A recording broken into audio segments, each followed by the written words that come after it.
baru kita masuk ke proses data preprocessing. Nah, di dalam data preprocessing itu ada beberapa tahapan, ada beberapa yang bisa kita pilih ya. Ada yang pertama adalah data cleaning, kemudian data transformasi, kemudian data reduksi ya.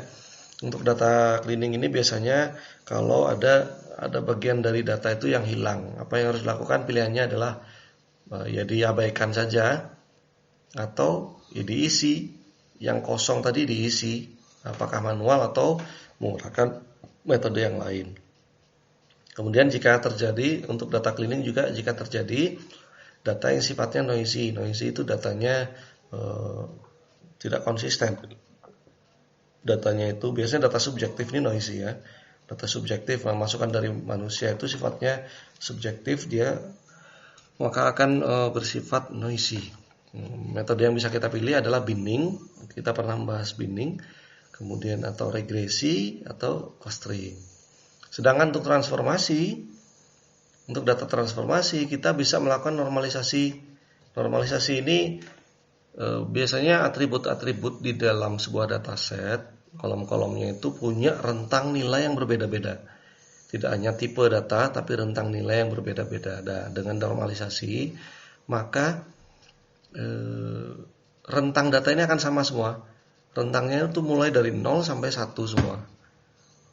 Itu adalah normalisasi ya. Sedangkan yang berikutnya adalah attribute selection, itu adalah dari misalnya dari 10 atribut, 10 kolom, kita pilih kolom-kolom yang paling baik yang dapat membantu prediksi labelnya. Itu attribute selection.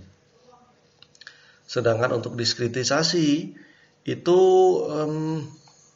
seperti binning ya, seperti binning. Jadi dari sekian nilai yang ada di kolom tertentu, atribut tertentu akan dibagi menjadi rentang nilai tertentu. Nah, rentang nilai tertentu ini dibuat diskrit akhirnya. Jadi yang tadinya misalnya nilainya numerik gitu ya, 0 sampai 100, maka kalau diskritisasi itu akan diubah menjadi 4 level aja lah, 4 rentang nilai sajalah, misalnya 0 sampai 25, 26 sampai 50, 50 sampai 75, 75 sampai 100, misalnya gitu.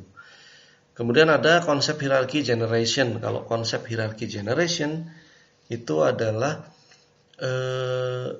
contoh kalau misalnya kita punya atribut-atribut yang ada kasta-kastanya ya. Contoh ada RT, ada RW. Nah, misalnya RT 1 nilainya itu RT 1, 2, 3, 4, 5 dan seterusnya.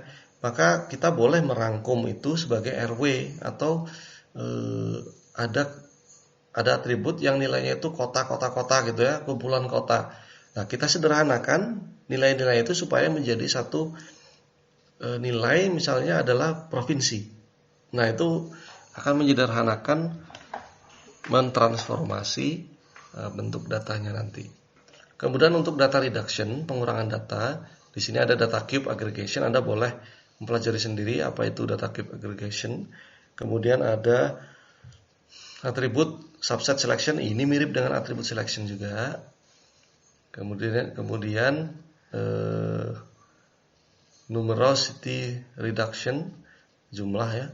Kemudian ada dimensionality reduction. Jadi pengurangan itu dari banyak sisi.